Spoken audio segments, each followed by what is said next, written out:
할렐루야, 할렐루야. 우리 하나님께서 우리에게 새해를 허락하여 주셨습니다. 새해에 우리는 나름대로 많은 계획들을 세우고 지난 한 해를 돌이키면서 회개 기도문, 새해를 시작하면서 소원 기도문 우리 하나님 앞에 작성하여서 올려드렸습니다.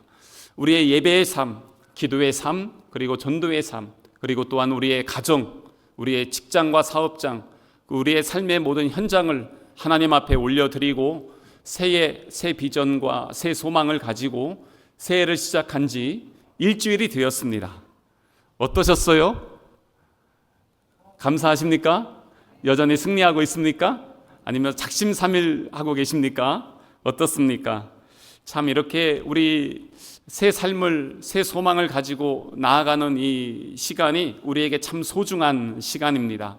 우리 교회로서도 지난 50년의 그 지나온 시간들 하나님의 은혜임을 감사하면서 이제는 나아갈 50년을 바라보면서 소망 중에 우리는 이 자리에 서 있습니다. 새해를 시작한다는 것, 그리고 새해를 행한다는 것 쉽지 않습니다. 그리고 여전히 우리에게는 두려움이 있습니다. 올해는 좀 뭔가 더 좋은 일이 생길까 기대감을 가지고 시작했는데 여전히 상황은 그렇게 별로 좋지 않아 보입니다. 정치가 참 혼란하고 경제적으로도 어렵고 쉽지 않습니다. 사회적으로도 무질서해지고 있고 게다가 국방, 외교 많은 분야에서도 어려움 중에 있는 것이 우리의 현실입니다. 위기의 시대라고 합니다.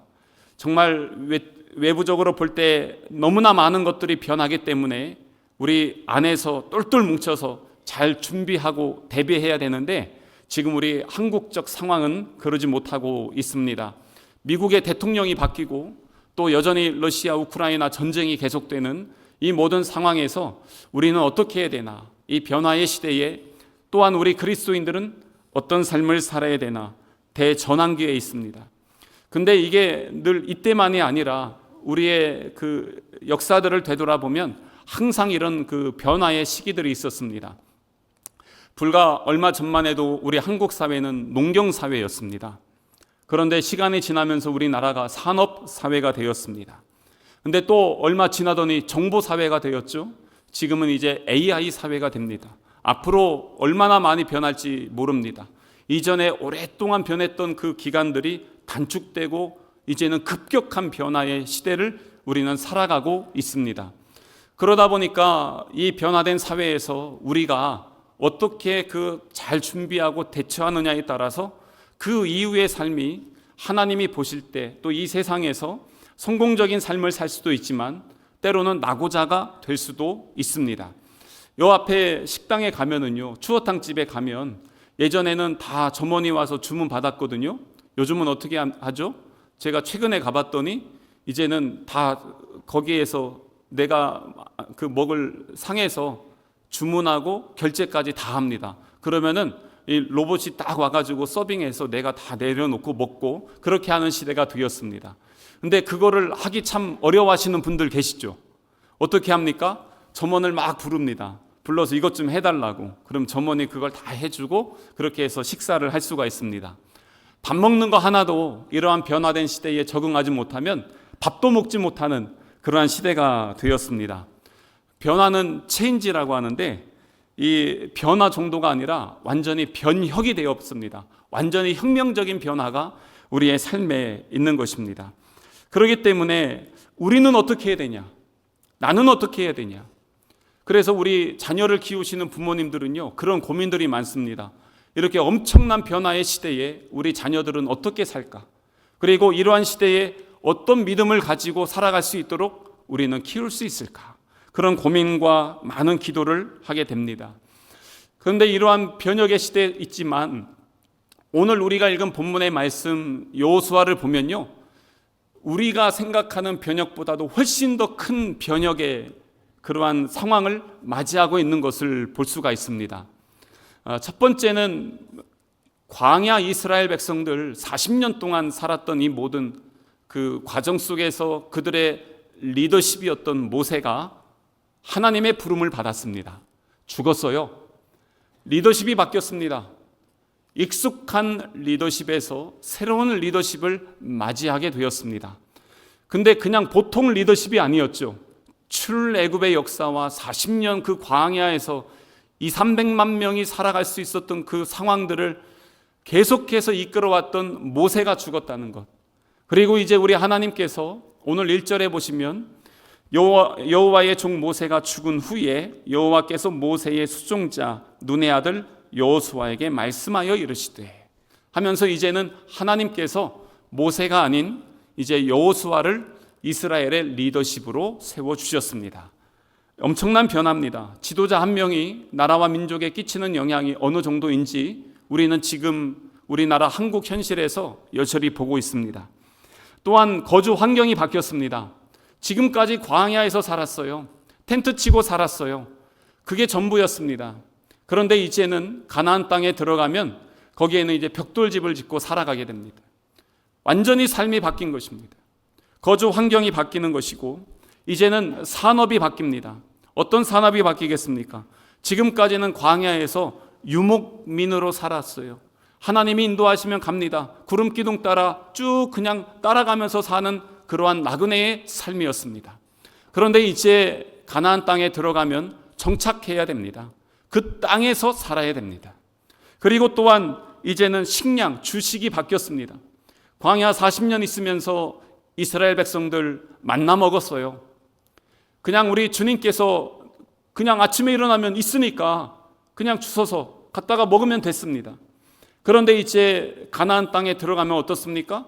더 이상 만나가 내리지 않습니다. 이제 무엇을 먹어야 되죠? 그 땅에서 농사를 지어서 나오는 수확물을 가지고 먹고 살아야 되는 것입니다. 이렇게 엄청난 많은 변화가 있습니다. 근데 진짜 눈앞에 닥친 현실은 이런 것도 있지만 거기에 가면 가나안 땅에 들어가면 거기에 있는 가나안 사람들이 아이고 이스라엘 사람들 오셨어요. 여기 하나님이 여기 땅을 당신들에게 주셨다고 들었는데 자 이제 우리 땅을 다 드리고 우리는 여기서 자결하겠습니다. 다 죽고 이렇게 하면서 다 내줍니까? 그럴 인간들이 있겠습니까? 이제 어떻게 합니까? 전쟁해야 됩니다. 이 모든 것들 한 번에 보통 변화가 아니라 그냥 거의 혁명적인 변화도 이런 변화가 없습니다. 이러한 상황들. 그런데 이러한 때에 모세가 부재하다는 것은 저 개인적으로 볼 때도 참 안타깝습니다. 왜냐하면 광야 40년을 인도해 주었던 것처럼 요단강을 좀 같이 건너주고 그리고 가나안 땅에 가서 전쟁할 때 익숙한 리더십에서 나오는 그 카리스마, 영적 리더십, 그래서 조직, 군사, 그리고 무기 모든 것들이 제대로 모세 아래서 잘 통솔되고 지휘가 된 다음에 전쟁을 이기고 나서 정착한 다음에 하나님이 부르시면 그것도 괜찮을 것 같은데 요단강을 건너기 전에 하나님께서 모세를 부르셨단 말이에요. 우리 입장에서 볼 때는 아쉬운 것입니다. 기왕이면 조금만 더 있어도 괜찮을 것 같은데 하나님 왜 그렇게 일찍 불러가셨습니까? 모세는 어땠습니까? 이스라엘 출애굽의 주역이었습니다. 시내산에 도착해서 하나님을 만나고 그리고 율법을 받았습니다. 그게 지금까지 이스라엘 백성들의 삶이었잖아요. 그러니까 그 율법을 직접 받았죠. 그뿐입니까? 내려올 때 그의 얼굴에 광채가 났습니다.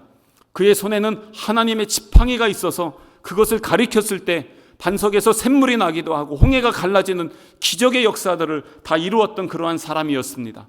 이러한 기적을 40년 동안 행하면서 이스라엘을 이끌었던 사람이었습니다. 여호수아는 어떻습니까? 오늘 1절 말씀 한번 보시면 모세를 대해서 뭐라고 하냐면 여호와의 종 모세래요. 모세는 여호와의 종이래요. 근데 여호수아는 뭐라고 합니까? 모세의 수종자 눈의 아들 여호수아. 그러니까 모세의 종 여호수아입니다. 그러니까 여호와의 종 모세이고 모세의 종 여호수아입니다. 수준 차이가 말할 것도 없습니다.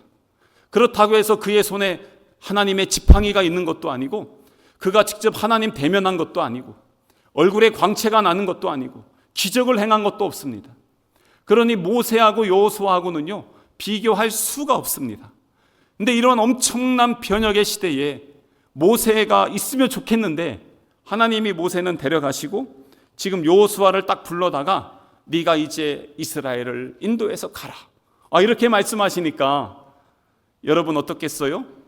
감사합니다. 내가 그동안 그토록 모세가 빨리 좀 가고 내가 리더십이 되길 원했는데, 그러겠어요? 그러지 않죠. 두려운 거예요. 오늘 이 시대 우리가 나라와 민족과 앞으로 미래를 바라보면서 전망이 불투명하다, 어둡다 그러면서 두려움에 떠는 많은 사람들이 있는 것처럼 지금 이 여호수아가 정말 두려운 거예요. 불안함이 있습니다. 염려가 있습니다. 그래서 이거 어떻게 하면 좋을까? 그런데 이 이스라엘 백성들을 보세요. 모세에게도 엄청나게 대들었습니다. 말 그렇게 아주 안 듣습니다. 그러니 모세 대들고 때로는 모세의 리더십을 꺾어버리고 그러려고 했던 이 사람들인데 하물며 여호수아에게는 어떻게 하겠습니까? 그러니 이거 정말 쉬운 일이 아닙니다. 그런데 사실 주적은 백성들이 아니라 어디입니까? 가나안입니다. 가나안에 들어가서 전쟁을 해야 됩니다. 근데 거기 사람들은 어떻습니까? 예전에 여호수아와 갈렙이 이 가나안 땅을 정탐할 때 보니까 성이요 엄청나게 큽니다. 게다가 그 인간들은요 무지막지하게 크고 우락부락합니다. 그러니까 크고 강하고 성도 대단하고 무기도 현대식이고 방비도 잘하고 있는데 공성전을 해야 됩니다. 공성전이 뭐냐면 성을 두고 성을 공격하는 전쟁입니다. 가나안 사람들은 성 안에서 수비를 하고 이스라엘 사람들은 성 바깥에서 공격을 해야 되는데 군사 전략가들의 보통 이야기에 의하면 보통 공성전을 하려면 공격하는 쪽이 3배 군사력이 월등해야 공성전을 할 수 있다라고 합니다. 그런데 지금 이스라엘은요 광야에서 살면서 무기가 있습니까? 변변치 않습니다. 가나안하고 비교하면 비교할 게 하나도 없는 것입니다. 근데 우리 하나님이 가라고 하니까 가야 되거든요. 그러니까 그 마음이 어떻겠습니까? 불안한 것이에요. 그래서 오늘 이러한 상황에서 이 변화의 상황에 이 변혁의 시대에 어떻게 해야 되냐? 우리 교회도 지나온 50년의 은혜에 감사하지만 50년 너무 좋았어 감사해. 과거에 머무르면 새 시대를 열어나갈 수가 없는 것입니다. 그렇기 때문에 과거에 매이는 것이 아니라 이제 우리도 새 요단강을 건너서 우리 하나님께서 우리를 인도하시는 새 가나안을 향해서 나아가야 되는 그 자리에 우리가 함께 서 있는 것입니다. 이제는 광야에 머무르면 안 됩니다. 가나안을 살아가야 됩니다. 가나안에 들어가서 가나안에 있어야 되는 것입니다. 그렇기 때문에 변화하는 이 모든 상황 속에서 우리가 어떻게 그것을 대하고 변화하기 위해서 몸부림치고 변화의 주체가 되어서 이 일들을 이끌어 나갈까? 그것이 우리에게는 지금 당면한 현실이고 고민이며 기도의 제목인 것입니다. 이러할 때에 우리 하나님께서 여호수아를 불러서 하신 말씀이에요. 2절과 3절 말씀 보겠습니다. 2절에 보면 내 종 모세가 죽었으니 이제 너는 이 모든 백성과 더불어 어떻게 하라고요? 일어나라는 것입니다. 어디에서 일어납니까? 광야에서 일어나서 이제는 가나안으로 향하라는 것입니다. 이 요단을 건너 내가 그들 곧 이스라엘 자손에게 주는 그 땅으로 가라. 이스라엘 자손에게 줬대요. 주는 그 땅으로 가래요. 3절 말씀 보겠습니다. 내가 모세에게 말한 바와 같이 너희 발바닥으로 밟는 곳은 모두 내가 너희에게 어떻게 했다고요? 줬다는 겁니다. 주는 땅으로 가고 이미 너희에게 줬다. 근데 이게 히브리어 문법으로 보면요 완료형이에요. 끝났대요. 아니 들어가지도 않았는데 이미 줬대요. 말이 됩니까? 민수기나 신명기에 있는 말씀들을 보면 이런 표현들이 엄청 많습니다. 모세가 뭐라고 하냐면 너희들이 가나안 땅에 들어가면 이렇게 살아 하면서 엄청나게 얘기합니다. 아니 자기들 지금 광야에 살고 있는데 이미 가나안에서 사는 것처럼 얘기 다 하고 있어요. 근데 그게 누가 하는 얘기인가 봤더니 하나님이 하는 얘기더라고요. 하나님이 이미 줬대요. 그리고 거기 가서 살래요. 근데 이게 도대체 무슨 상황이냐? 그 개념을 예전에 제가 설교하면서 하나님의 나라에 관한 설교를 많이 했습니다. 시리즈로 몇 달을 했었는데, 하나님의 나라 할 때 자주 말씀드린 게 뭐였냐면, 이 땅에서 누리는 하나님의 나라, 그리고 장차 들어갈 하나님의 나라. 하나님의 나라는 이렇게 돼 있다고 했어요. 이 땅에서 누리는 하나님의 나라는 무엇입니까? 우리가 예수님을 믿었습니다. 하나님의 자녀가 되었습니다. 우리 주님이 내 안에 들어와 함께 사십니다. 그래서 내 안에 하나님의 나라 천국이 이루어졌습니다. 그렇기 때문에 이 땅에서도 주님과 함께 동행하면서 믿음으로 승리하는 삶을 살아가는 그 삶, 그게 바로 이 땅에서 누리는 하나님의 나라인 것입니다. 그래서 우리가 찬양하잖아요. 주 예수와 동행하니 그 어디나 하늘나라, 찬양하잖아요. 주 예수와 동행하는 그 삶, 그게 바로 하나님 나라인 것입니다. 우리는 이미 구원 받았습니다. 영생 받은 것입니다. 하지만 이 땅에 살고 있는 것이죠. 이스라엘 백성들이 그런 것입니다. 가나안 땅을 약속받았지만 지금은 광야에 있는 것입니다. 하지만 이미 그것이 우리의 땅임을 믿는 것입니다. 왜 그렇습니까? 장차 나중에 하나님이 우리를 부르시면 우리는 하나님의 나라에 들어갈 줄로 믿습니다. 그 믿음이 뭡니까? 하나님이 가나안 땅을 우리에게 주셨다는 것입니다. 지금 그것을 하나님 말씀하는 겁니다. 2절과 3절에 너희들에게 주었다, 너희들 것이다 라고 지금 그렇게 말씀하는 것입니다. 그래서 내가 광야에 살고 있지만 이미 가나안을 승리해서 얻은 것으로 우리 주님이 말씀하셨고, 그것을 믿고 그 땅을 향해서 일어나 가라 하니까 지금 이스라엘 백성들은 그 땅을 향해서 간다는 것입니다. 4절에는 그 땅의 영토를 말씀해 주시고요. 그렇게 하면서 하나님이 약속해 주신 게 5절에 또 나와 있습니다. 5절을 보시면 내 평생에 너를 능히 대적할 자가 없으리니 내가 모세와 함께 있었던 것 같이 너와 함께 있을 것임이니라. 내가 너를 떠나지 아니하며 버리지 아니하리니. 제가 이 말씀 보면서 너무 감사했어요. 왜냐하면 변화하는 이 시대에 너무나 많은 두려움이 우리 앞에 있습니다. 그런데 이러한 때에 하나님께서 모세가 아닌 여호수아를 세워서 그에게 주는 말씀 5절만 봐도요, 3가지를 말씀하고 있습니다. 내 평생에 너를 대적할 자가 없다. 뭡니까? 너는 승리하는 삶을 살 것이다. 너는 승리자다. 그리고 뒤에 보시면 모세와 함께 있었던 것 같이 내가 너와 함께 할 것이다. 함께 하시는 하나님 임마누엘, 우리와 함께 하신다. 내가 너와 함께 하겠다. 그 세상에 어떤 사람이 아니라 하나님이 우리와 함께 하신다는 것. 제가 이 종이요, 찢으려면 그냥 금방 찢거든요. 근데 이 종이를 갖다가 강대상 여기다가 딱 붙여놓고 찢으려고 해봐요. 강대상을 찢어야 되는데 찢을 수 있겠습니까? 찢지 못합니다. 저희는 이런 종이 같은 찢으면 금방 찢어지는 연약한 인생들입니다. 그런데 이게 우리 주님 손에 딱 붙여 있어요.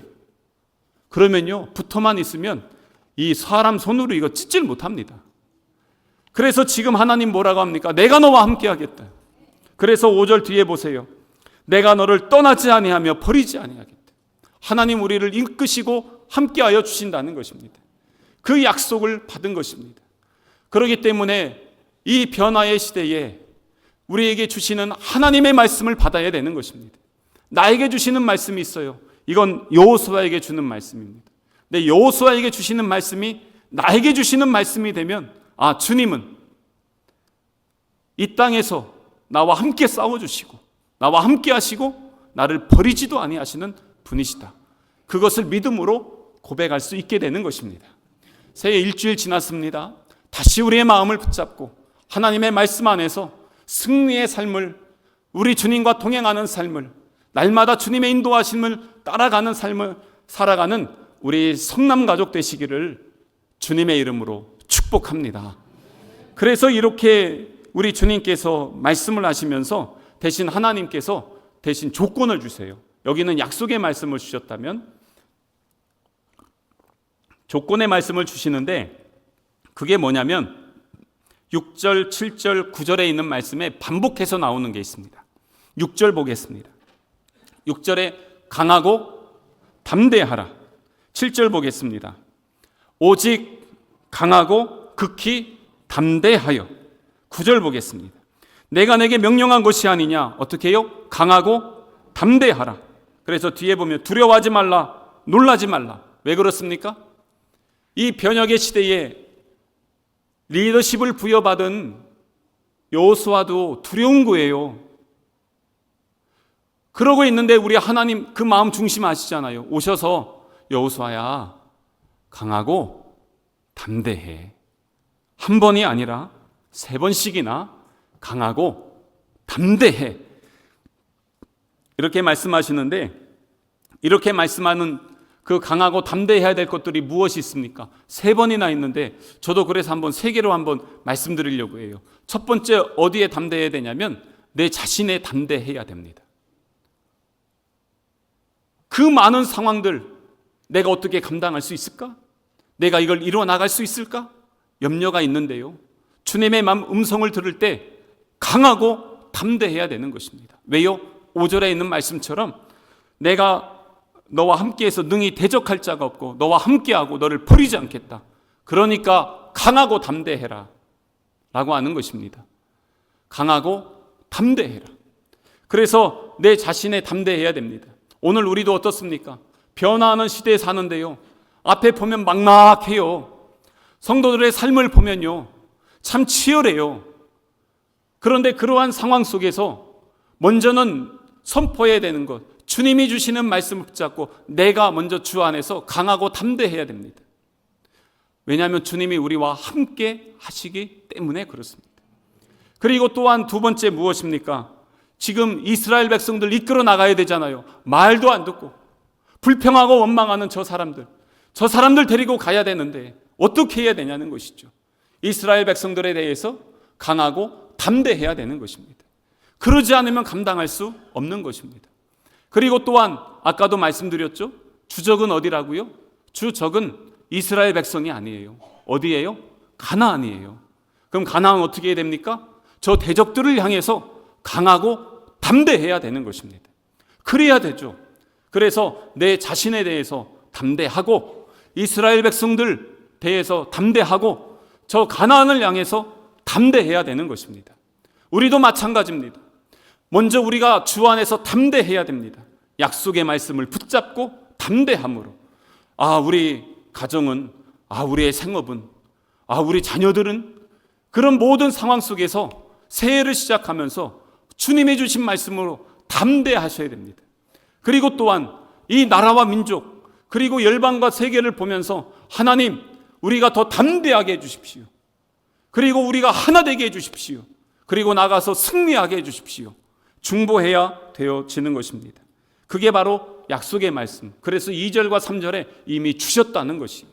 이미 주셨다는 확신을 가지고 담대할 수 있는 것입니다. 이 담대한 믿음으로 승리하는 우리 성남 가족 되시기를 주님의 이름으로 축복합니다. 그러면서 또한 7절을 보세요. 7절에 뭐라고 말씀하시냐면 오직 강하고 극히 담대하여 나의 종 모세가 내게 명령한 그 율법을 다 지켜 행하고 우로나 좌로나 치우치지 말라. 지금 여기에서 뭘 지키라고요? 율법을 지키라는 것입니다. 다른 말로 하면 하나님의 말씀, 그 하나님의 말씀을 붙들라는 것입니다. 근데 여러분, 이게요, 여기서 지금 제가 설교할 때는 이게 그냥 그렇게 들릴 수 있겠지만 현장에 가서 우리 삶의 현실에서 보면은 이게 생각보다 아멘으로 받기가 쉽지가 않아요. 왜냐하면 현실을 보면 어떻습니까? 여호수아가 리더십이 됐어요. 그러면은 전쟁해야 돼요. 요단강을 건너려면 이때가 홍수가 범람할 때거든요. 그럼 어떻게 해야 됩니까? 그것을 건너가야 되는, 우기 때에 요단강을 건너야 되는 물자와 장비가 있어야 됩니다. 조금 만들면 되겠습니까? 최소 200에서 300만 명인데 이 사람들이 건너야 될 장비들을 만들어야 됩니다. 그것뿐이겠습니까? 지금 가나안은요, 공성전을 준비하면서 무기를 다듬고 그러고 있는데, 그러면 우리가 조직을 정비하고 군사들을 재정렬해서 무기를 만들고, 그리고 거기에서 뒤에 물자들, 전쟁 물자들, 그리고 수많은 식량들, 전쟁할 수 있는 모든 준비들을 다 해야 됩니다. 게다가 만약에 우리가 지면 어떻게 되지? 그럼 우리 아녀자들, 어르신들 안전한 곳으로 대피하고 준비해야 될 거 아니겠어요? 전쟁만 할래도 준비할 게 어마어마하게 많습니다. 그런데 지금 그 준비, 하나님께서 여기 보면은 전쟁 준비 어떻게 하라는 말씀이 하나도 없어요. 어떻게 보면 뜬구름 잡는 것 같아요. 요즘 우리 세상 나가서 변화의 시대에 변화의 정보를 많이 얻어야 되고, 그리고 기본 자금이 있어야 돼. 그리고 뭐 해야 되고, 이렇게 저렇게 하면서 그거 막 하는데 갑자기 옆에서 하나님 똑바로 믿어. 예배 잘 드려야 돼. 그러면요, 그게 제대로 우리에게 맞아. 나는 먼저 하나님이지. 이렇게 하면서 하냐는 거예요. 하나님 잘 믿어도 세상에서. 근데 지금 하나님 말씀하는 게 그거 하지 말라는 게 아니에요. 뭐냐면 우선순위가 어딨냐는 거예요. 하나님의 우선순위는 뭐냐면 하나님의 자녀들이 하나님과 함께 교제하는 것이에요. 그래서 지금 우리 하나님께서 이 백성들에게 뭘 얘기하냐면 너는 우선은 율법을 지켜라. 그거예요. 하나님 말씀 안에 거하라는 것입니다. 이게 참 쉽지 않습니다. 근데 이게 더 깊어지는 때예요. 왜냐하면 이게 무슨 얘기냐면, 여러분 1절에 보면은 여호수아는 모세의 종이었어요. 근데 이제는 이스라엘의 리더십이 됐습니다. 어땠습니까? 그에게는 엄청난 책임감이 있습니다. 근데 이 책임감이요, 어떻게 되냐면, 이게 제가 결혼할 때 보니까요, 이제 혼자 살다가 가정을 이룬다는 건 쉬운 게 아니잖아요. 결혼을 하는데 제가 그때는 신학생이었습니다. 학생 3학년이었습니다. 그래서 저희 이제 장인어른이 안 계셔서 저희 아내랑 둘이 같이 입장했습니다. 신랑 신부 동시 입장. 그래서 동시 입장하는데 그 무게감 있잖아요. 저는 10원도 수익이 없는 사람인데 당장 결혼만 해놓고, 결혼하고 나서 제 옷가방만 들고 저희 아내 방으로 갔거든요. 그렇게 해서 10년을 살았어요. 그러니까 이걸 내가 앞으로 어떻게 살아야 되나, 괜히 막 손이 떨리더라고요. 그러니까 저희 아내가 옆에서 제 손을 꽉 잡는 거예요. 이제 그러면서 이제 결혼이 시작됐어요. 애를 낳았어요. 애를 낳는데 그냥 살아갈 생존의 방법은 없이 애만 낳은 거예요. 그러니 도대체 애를 어떻게 먹여야 되나. 근데 뭐냐면 생존이 되는 겁니다. 근데 제 마음에 그러면서 뭐가 있냐면 책임감이라는 것이 생기기 시작합니다. 부목사로 있을 때 저는요, 그냥 학생 때부터 그랬어요. 일 벌려놓고 하다 보면 그러면은 담임 목사님이 다 책임져 주겠지. 뒷감당은 그분이 하시겠지. 그러고 그냥 가끔 일 벌립니다. 그래 놓고 벌리고 안 되면 목사님이 하라고 했다고, 허락받고 했다고, 이러면 되니까 그러면 다 하면 됐습니다. 근데요, 이 담임이란 자리에 있으니까 다른 거랑 엄청난 큰 차이가 없을 수도 있는데 뭐가 있냐면 책임감이라는 게 있습니다. 그래서 그 무게감이라는 것은 여러분들 목장 리더나 여러분들 가정을 이끌 때 보면 그런 책임감들이 누구에게나 다 있잖아요. 여호수아는 어떻겠냐는 것입니다.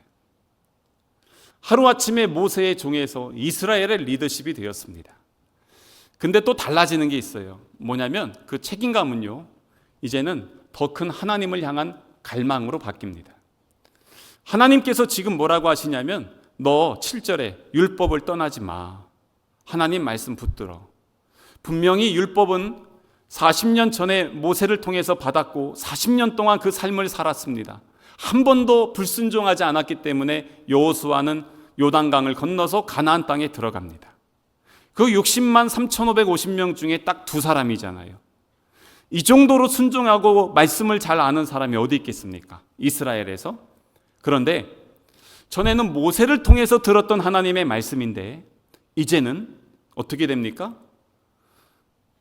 모세가 없으니까 하나님으로부터 직접 들어야 됩니다.